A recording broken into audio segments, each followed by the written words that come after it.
The alarm bells rang through Kepler Station for the third week straight. Commander Lisa Martinez pressed her face against the thick metal window of the command center and watched another enemy ship fire at their outer defenses. The bright blue plasma beam hit the station's shield, making it flicker like a dying light bulb.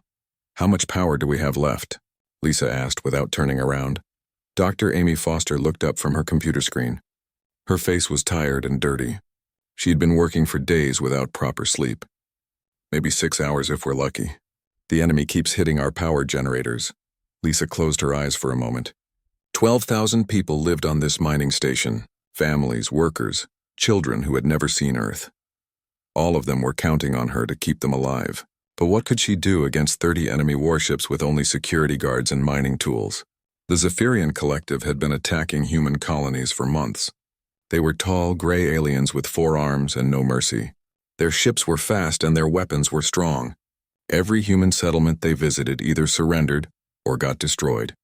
So far, 17 colonies had fallen to them. "Commander, incoming message from the enemy fleet," said Lieutenant Ben Parker from his communication station. "Put it on screen," Lisa said. Admiral Jake Sullivan appeared on the main display. He was a Zephyrian with dark blue skin and yellow eyes. His forearms moved as he spoke, a sign that he was feeling confident. "Human Commander," Sullivan said in perfect English. "Your station has no hope. Your defenses are weak. Your weapons cannot hurt our ships. Surrender now and we will let your people live as workers for the collective." Lisa stepped forward. "This is Commander Martinez. We will never surrender to you." Sullivan made a sound that might have been laughter. "Your species is new to space travel. You have no real military. Your Earth government cannot help you here. We have studied your ships. They are small and weak. You have nothing that can threaten us." "We'll see about that," Lisa said, though she knew he was right. "You have 48 hours to surrender. After that, we will destroy your station and everyone on it. Think about your families, Commander. Think about the children." The screen went dark. Lisa turned to face her small team. Besides Dr. Foster and Lieutenant Parker, she had only 8 security guards and a few brave volunteers. The mining station was never meant to fight a war. "What about our weapons?" asked Security Chief Mike Chen. He was a former soldier who had come to the station for a peaceful job. Now he was their best hope for defense. "We have some mining lasers that we turned into guns," Dr. Foster said. "They might hurt small ships, but not the big ones. We also have some explosives from the mining operations." Lisa nodded. "What about that message beacon you were working on?" Amy's face lit up a little. "I think I can send one signal through hyperspace before they block it completely. But Earth is so far away. Even if they get the message, help won't come in time." "Send it anyway," Lisa ordered. "Maybe someone will hear it." Outside the station, the Zephyrian fleet moved in a perfect circle around them. Their ships were sleek and dangerous looking. Some were as big as city blocks. The smallest ones were still larger than anything humans had built for space combat. Lisa walked through the station's corridors. Families sat together in the safe areas deep inside the station. Children played quiet games while their parents watched the walls nervously.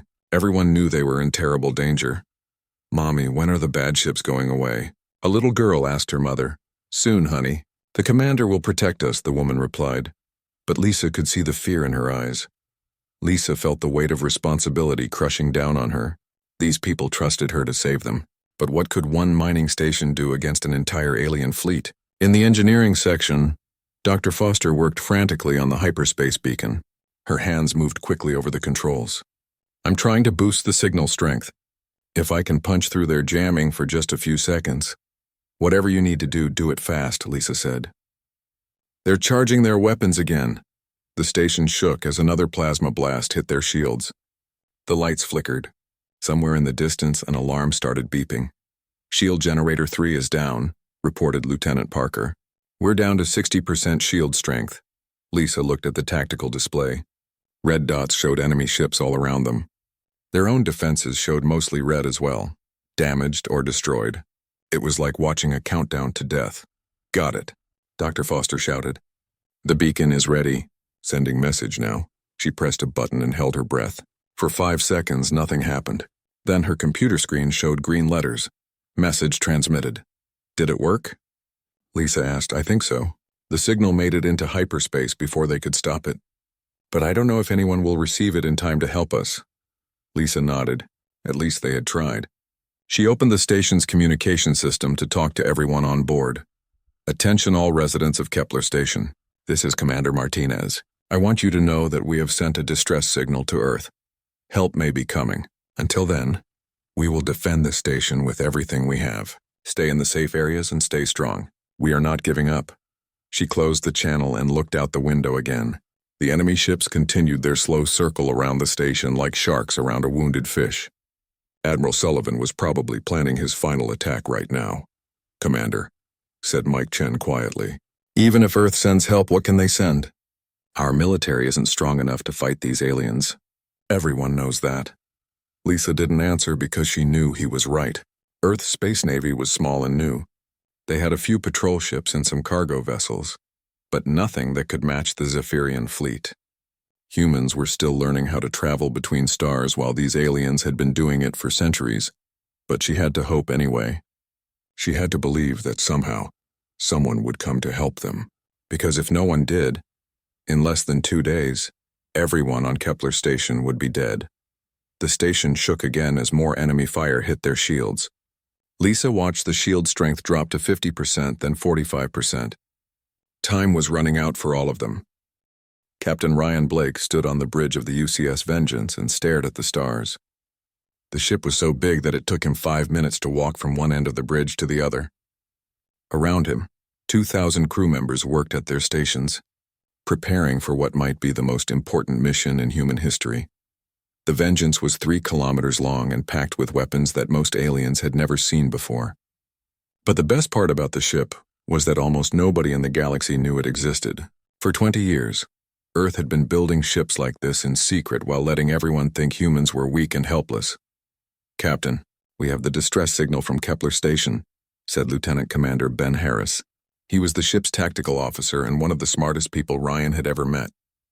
Dr. Foster's message got through just before the Zephyrians blocked all communications. Ryan nodded. How long until we reach the Kepler system?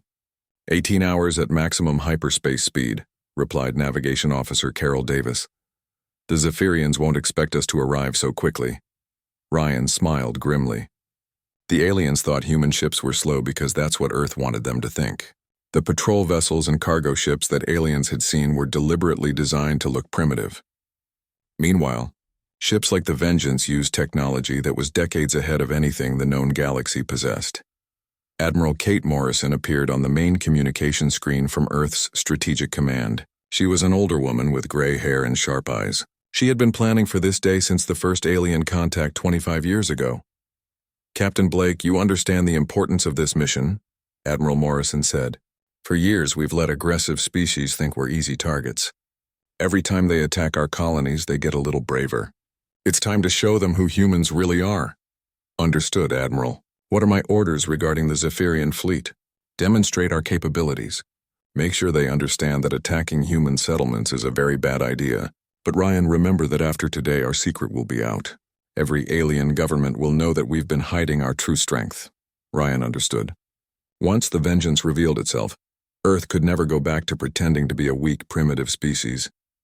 The galaxy would know that humans had been planning and preparing while everyone else underestimated them. What about other human colonies under attack? Asked Major Claire Thompson, the ship's weapons specialist. She was a small woman with a big attitude and an expert knowledge of every weapon system on the ship. Admiral Morrison, are there other fleets like ours ready to respond? Ryan asked. The Admiral smiled slightly. The Vengeance isn't alone, Captain. We have 12 ships of similar capability hidden throughout human space. Today, all of them are receiving similar orders. Ryan felt a surge of pride. Earth had been playing a long game, and today was the day to reveal their hand. While aliens thought humans were struggling to build basic spaceships, Earth's engineers had been developing technology that would shock the galaxy. Captain, incoming intelligence report, said Communications Officer Linda Moore. Our spy networks indicate that the Zephyrian Collective believes this will be an easy victory. Admiral Sullivan has been bragging that humans have no real military capability. Good, Ryan said. Let him keep thinking that for 18 more hours. The Vengeance continued through hyperspace at speeds that would have amazed alien scientists. The ship's quantum-enhanced engines could cross distances that took other species weeks to travel. But speed wasn't their only advantage. Major Thompson ran through her weapons checklist one more time. Captain, all systems are ready. We have enough firepower to level a small moon, and our shields can absorb anything the Zephyrians can throw at us. What about our sensor systems? Ryan asked. Our quantum scanners can see through any stealth technology the aliens possess, replied Science Officer Dr. Paul Martinez. We'll know their exact positions and capabilities before they even detect our presence. Ryan walked to the large window at the front of the bridge. Space looked the same as always, black with distant stars, but he knew that after today everything would change. Humans would no longer be seen as the weak newcomers to galactic civilization. Captain, question about our strategy, said Lieutenant Commander Harris. How much of our technology should we reveal? It was a good question. The Vengeance had weapons and defensive systems that were classified at the highest levels. Some of their technology came from research projects that were so secret that only a few dozen people on Earth knew about them. We show them enough to end this fight quickly, Ryan decided, but we don't reveal everything. Let them wonder what else we're hiding. Admiral Morrison's voice came through the communication system again. Captain, I'm sending you updated intelligence on the Zephyrian fleet. 30 ships including 5 heavy battle cruisers. Normally that would be enough to conquer an entire star system. Normally, Ryan agreed, but they've never faced a human dreadnought before. The crew of the Vengeance was hand-picked from Earth's military academies. Many of them had been training for this mission for years. They knew that they were about to make first contact with the enemy under very different circumstances than anyone expected. Captain, we're receiving monitoring reports from our hidden sensor networks, said Communications Officer Moore. Several alien intelligence agencies are trying to track our movements. They know something unusual is happening. Ryan wasn't surprised. Earth had been careful to hide ships like the Vengeance. But smart aliens would notice when something this big started moving through space. The energy signature alone was unlike anything they had seen from human vessels. Let them watch, Ryan said. After today, there won't be any point in hiding anymore. Dr. Martinez looked up from his science station. Captain, I'm detecting some interesting communications chatter. It seems that other alien species are starting to ask questions about human military capability. Some of them are reviewing their intelligence files on Earth. Too little, too late, Major Thompson said with satisfaction. They should have paid more attention before they started attacking our people. Ryan checked the time display. 16 hours until they reached Kepler Station. The people trapped there probably thought they were going to die. They had no idea that the most advanced warship in human history was racing to save them. Captain, should I prepare a message for the Zephyrian fleet? Asked Communications Officer Moore. Yes, but we won't send it until we drop out of hyperspace. I want them to see us first. Let them get a good look at what they're really facing. Ryan thought about Admiral Sullivan and his confident threats to the people of Kepler Station. The alien commander thought he was dealing with primitive humans who couldn't fight back. In a few hours he would learn just how wrong he was. The Vengeance flew through hyperspace toward its destiny, carrying with it the hopes of every human in the galaxy and the secret that would change everything. Admiral Jake Sullivan was enjoying his morning meal when the alarm bells started ringing throughout his flagship. The Zephyrian commander had been planning the final attack on Kepler Station when his sensor officer interrupted with news that made no sense. Admiral, we're detecting a human vessel approaching the system, reported Science Officer Crix, his forearms moving nervously over his control panel. But sir, the readings are unusual. Sullivan set down his food and walked to the main display. Show me. The tactical screen lit up with a 3-dimensional map of the Kepler system. A single red dot was moving toward them from the edge of the system. It didn't look threatening, just one ship against his fleet of 30. Is it another human patrol vessel? Sullivan asked. Their government has sent a few small ships to rescue colonies before. We destroyed them easily. No, sir. Crix replied, his voice uncertain. This ship is bigger. How much bigger? Crix's skin changed color, a sign of stress among his species. Sir, according to our sensors, the human vessel is approximately 3 kilometers in length. Sullivan stared at the display. That couldn't be right. The largest human ship they had ever encountered was barely 300 meters long. Humans were a primitive species that had only recently learned to travel between stars. They didn't have the technology or resources to build something that big. Check your sensors, Sullivan ordered. There must be an error. But as the approaching ship got closer, the readings became clearer and more impossible. The vessel was not only huge, but it was also broadcasting energy signatures that didn't match anything in their databases about human technology. "Admiral," called Communications Officer Vex from across the bridge. "We're receiving a transmission from Kepler Station. The humans there are celebrating. They seem to think help has arrived." Sullivan felt a cold feeling in his stomach. For months, the collective had been conquering human settlements with ease. Humans always surrendered or died quickly. Their military was weak and scattered. Earth's government had never sent anything capable of challenging a Zephyrian fleet. "Sir, the human vessel has dropped out of hyperspace," Crix announced. "Full sensor sweep complete. Admiral, you need to see this."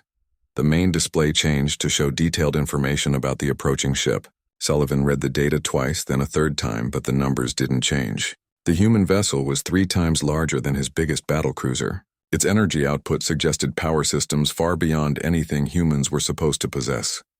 "This must be some kind of trick," Sullivan said. "Perhaps they're using false sensor readings to make their ship appear larger than it really is." But even as he spoke, Sullivan could see the ship with his own eyes through the bridge windows. It was a massive dark shape against the stars, blocking out the light from distant suns. No hologram or sensor trick could create something that physically large. "Admiral, we're detecting weapons systems," reported Weapons Officer Dex. "The configuration is unknown to our databases. The power signatures suggest—" "Sir, this is impossible." "Report," Sullivan demanded. "The human ship appears to have weapons capable of destroying our entire fleet. But Admiral, humans don't possess technology like this. According to all our intelligence, they're barely capable of building decent patrol ships." Sullivan's mind raced. Either their intelligence about human capabilities was completely wrong, or something else was happening. Maybe this wasn't a human ship at all. Maybe it belonged to another species that was helping the humans. "Sir, incoming communication from the human vessel," Vex announced. "Put it on screen." A human male appeared on the display. He wore a blue uniform that looked more advanced than the simple clothes worn by other humans they had encountered. Behind him, Sullivan could see a bridge that was larger and more sophisticated than the command center of his own flagship. "This is Captain Ryan Blake of the United Colonial Ship Vengeance," the human said calmly. "Admiral Sullivan, you have 30 seconds to withdraw your forces from this system." Sullivan was so shocked that he almost laughed. One human ship, no matter how big, was demanding that his entire fleet retreat? Even if this vessel was real, 30 Zephyrian warships could destroy anything. "Human captain," Sullivan replied, "you are outnumbered 30-1. Surrender now and we will consider sparing your crew." Captain Blake smiled slightly. "Admiral, I think you misunderstand the situation. You're not facing a single human ship. You're facing human military technology that your species has never encountered before." "Impossible," Sullivan said. "We have studied your capabilities for years. Humans are a primitive species with weak technology." "That's what we wanted you to think," Blake replied. "For 20 years, Earth has been deliberately showing you our oldest and weakest ships while we developed our real military capability in secret. The ship you're looking at represents the true strength of humanity." Sullivan felt his confidence beginning to crack. The human captain seemed too calm, too sure of himself. "And the ship?" The readings were still showing technology that shouldn't exist. "You're bluffing," Sullivan said, but his voice sounded uncertain even to himself. "Admiral," Captain Blake said quietly, "you have 10 seconds left to begin withdrawing your fleet. After that, I will demonstrate why attacking human colonies is a very bad idea." On Kepler Station, Commander Lisa Martinez watched the impossible scene unfold on her screens. The massive human warship hung in space like a metal mountain, dwarfing every Zephyrian vessel. Dr. Amy Foster's instruments were going crazy trying to analyze the ship's technology. "Lisa, these readings can't be right," Amy whispered. "That ship is generating more power than our entire station uses in a year. And the weapons? I've never seen energy signatures like this. Where did it come from?" Lisa asked. "Earth Command never told us about ships like this." "Maybe they couldn't tell us," Amy replied. "Maybe this is what they've been working on in secret while the rest of us thought we were defenseless." Back on the Zephyrian flagship, Admiral Sullivan watched his countdown timer reach 0. He had made his choice. He would not retreat from a single human ship, no matter how big it appeared to be. "All ships, prepare for attack," Sullivan ordered. "Target the human vessel. Full power to all weapons.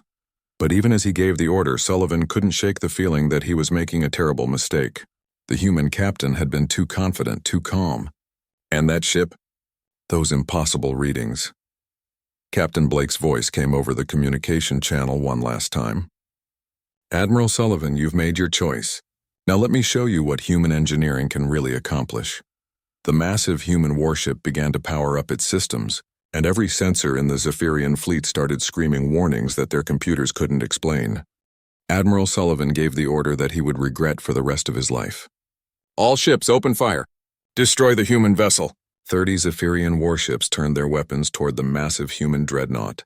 Plasma cannons that could melt through asteroid belts fired at full power. Fusion torpedoes that had destroyed entire cities streaked through space. Antimatter charges capable of cracking moons exploded against the human ship's hull. The attack was so intense that it lit up the darkness of space like a small sun. Any normal vessel would have been vaporized instantly. The combined firepower of the Zephyrian fleet was enough to destroy a space station or level the surface of a planet. But when the light faded and the sensors cleared, the human ship was still there. Not only was it undamaged, but its shields hadn't even flickered. The massive vessel hung in space as if nothing had happened at all. Impossible, whispered Science Officer Crix. Sir, their shields absorbed everything. Our weapons had no effect at all. Admiral Sullivan stared at the tactical display in disbelief. His most powerful weapons had failed to even scratch the human ship. How was that possible? What kind of technology were these humans hiding? On the bridge of the Vengeance, Captain Ryan Blake calmly watched the enemy attack end. Shield status? He asked. Shields at 100%, Captain, reported Lieutenant Commander Ben Harris. Their weapons couldn't penetrate our outer defensive layer. They're probably wondering how that's possible, said Major Claire Thompson with a smile. Should I return fire? Not yet, Ryan replied. First, let's show them what real defensive technology looks like. The Vengeance activated its point defense system. Thousands of precision laser arrays emerged from hidden ports across the ship's hull. Each laser could track and destroy incoming projectiles with perfect accuracy. All ships continue firing, Admiral Sullivan ordered desperately. Their shields must have limits. The Zephyrian fleet launched another massive attack. Hundreds of missiles and energy beams raced toward the human vessel. But this time, the aliens watched in horror as every single projectile was intercepted and destroyed before it could reach the ship. The laser defense system worked like a deadly light show. Each beam found its target with impossible precision. Fusion torpedoes exploded harmlessly in space. Plasma bolts were dispersed into nothing. Antimatter charges were detonated safely away from the ship. Sir, they're destroying everything we fire at them, reported Weapons Officer Dex. It's like their ship can see every attack coming and stop it perfectly. On Kepler Station, the trapped humans watched in amazement. Dr. Amy Foster's instruments were recording everything, and the readings were beyond anything she had imagined possible. Lisa, that ship is using technology I didn't know existed, Amy said, her voice full of wonder. Those laser systems are operating faster than our computers can calculate. And the power requirements, how are they generating so much energy? Commander Lisa Martinez felt hope flooding through her for the first time in weeks. Amy, I think we're watching the real human military in action.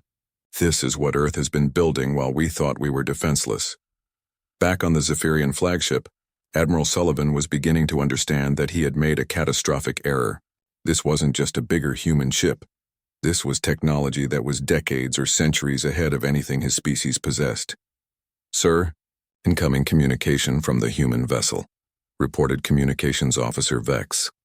Captain Blake appeared on the screen again, still completely calm despite the massive attack his ship had just weathered. Admiral Sullivan, you've seen our defensive capabilities. Now let me demonstrate our weapons. Wait, Sullivan said quickly. Perhaps we can discuss terms.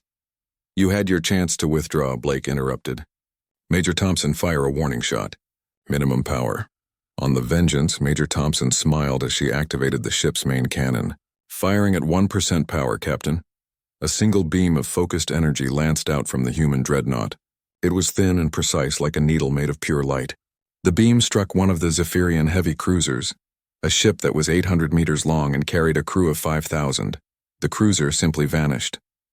One moment it was there, and the next moment there was nothing but empty space and a few glowing particles. The beam had completely vaporized the massive warship without affecting any of the surrounding vessels. The Zephyrian fleet went silent. Every alien on every ship stared at the empty space where their cruiser had been. A weapon that could destroy an 800-meter warship with a single shot, fired at minimum power, was beyond their comprehension. That was 1% of our main cannon's capability, Captain Blake said quietly.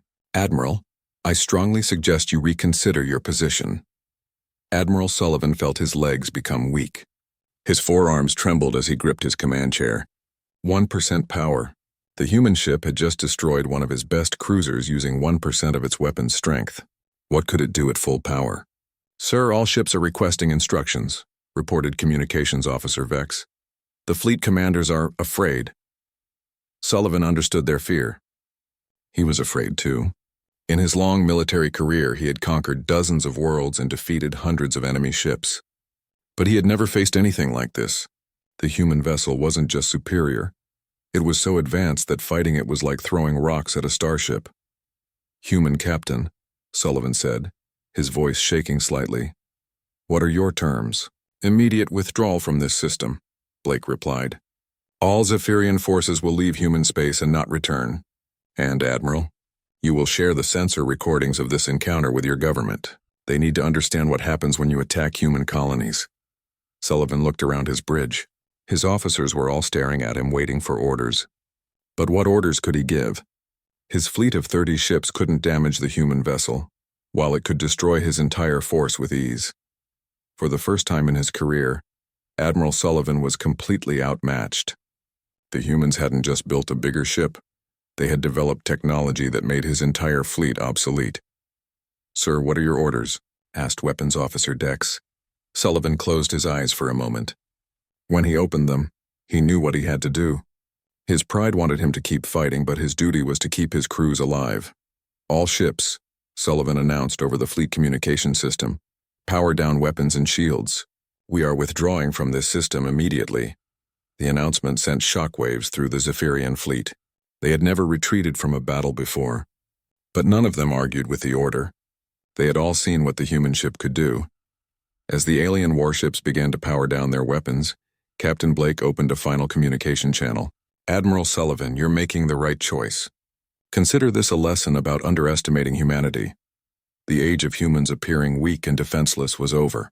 The galaxy was about to learn that Earth had been hiding its true strength all along. Admiral Jake Sullivan stood on his bridge and spoke the words he never thought he would say. This is Admiral Sullivan of the Zephyrian Collective Fleet. We surrender unconditionally to the human vessel. All ships will power down weapons and prepare to withdraw from this system. The silence that followed was deafening. Across 30 warships, thousands of Zephyrian soldiers struggled to understand what had just happened. Their mighty fleet, which had conquered 17 human colonies, was surrendering to a single human ship. Captain Ryan Blake watched the alien vessels shut down their weapon systems one by one. Red lights on his tactical display turned green as each enemy ship complied with the surrender order.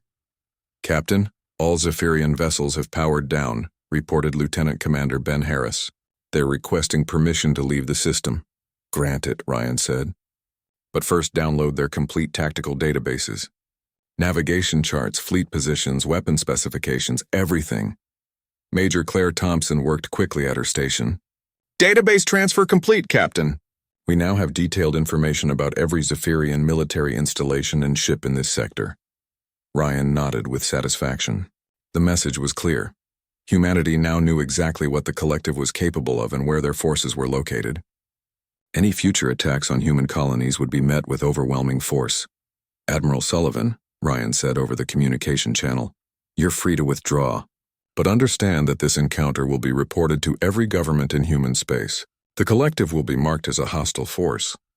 Sullivan's image on the screen showed a broken alien. His confident arrogance was gone, replaced by fear and confusion. Captain Blake, may I ask, how many ships like yours does Earth possess? Ryan smiled slightly. That's classified information, Admiral. But I will tell you this, the vengeance is not alone. Earth has been preparing for this day for 20 years. It was the truth. At that very moment, 11 other human dreadnoughts were revealing themselves to alien fleets across the galaxy. The age of hiding humanity's true strength was over. As the Zephyrian fleet began its withdrawal, Ryan opened a communication channel to Kepler Station. Commander Lisa Martinez appeared on screen, her face showing relief and amazement. "Commander Martinez, this is Captain Blake. The threat has been neutralized. We're prepared to evacuate any personnel who wish to leave, or provide supplies if you prefer to remain." "Captain," Lisa said, her voice shaking with emotion, "where did you come from? How is this possible? We thought Earth's military was small and weak." "Earth's public military is small," Ryan explained. "But for 2 decades we've been building ships like the Vengeance in secret. Every time an aggressive species attacked our colonies, we learned more about their capabilities. We've been preparing for this war while our enemies thought we were helpless." Dr. Amy Foster appeared beside Lisa on the screen. "Captain, the technology readings from your ship are incredible. Your shields alone are more advanced than anything in our databases." "Dr. Foster, much of our technology will remain classified," Ryan said. "But I can tell you that Earth scientists have made breakthroughs that the galaxy hasn't seen yet. Quantum energy systems, gravitational manipulation, advanced AI. We've been busy." Meanwhile, in Earth's Strategic Command Center, Admiral Kate Morrison was receiving reports from across human space. Every hidden dreadnought had successfully completed its mission. Alien fleets that had been attacking human colonies were retreating in shock and confusion. "Admiral Morrison," reported Communications Officer Dan Walsh, "we're receiving urgent messages from 12 different alien governments. They all want to establish immediate diplomatic contact." Kate smiled grimly. "I bet they do. Put me through to the Galactic Council chambers." Within hours, the news of humanity's technological revelation spread through the galaxy's communication networks. Species that had dismissed humans as primitive newcomers suddenly realized they had made a terrible mistake. The Alterian Republic, which had been planning to demand tribute from human colonies, immediately canceled all hostile operations and requested a peace treaty. The Corvan Empire, which had refused to trade with inferior humans, suddenly offered favorable trade agreements. Most shocking of all was the response from the hegemony, the galaxy's most powerful civilization. For the first time in their history, they requested a formal meeting with human representatives as equals. On Kepler Station, the evacuation was proceeding smoothly. The Vengeance had deployed smaller ships to transport families who wanted to leave, while also providing advanced medical supplies and defensive systems for those who chose to stay. "Commander Martinez," Captain Blake said during their final meeting, "what will you do now?" Lisa looked out at the massive human warship that had saved her people. "We'll rebuild, Captain. But now we know we're not alone. Earth is watching over us." "Earth will always protect human colonies," Ryan promised. "But more than that, the galaxy now knows that attacking humans comes with consequences." Dr. Foster had spent hours studying the sensor readings from the Vengeance. "Captain, can you tell me anything about how your quantum shields work? The energy patterns are unlike anything I've seen." Ryan considered the question carefully. "Doctor, I can tell you that Earth's quantum research has produced some remarkable breakthroughs.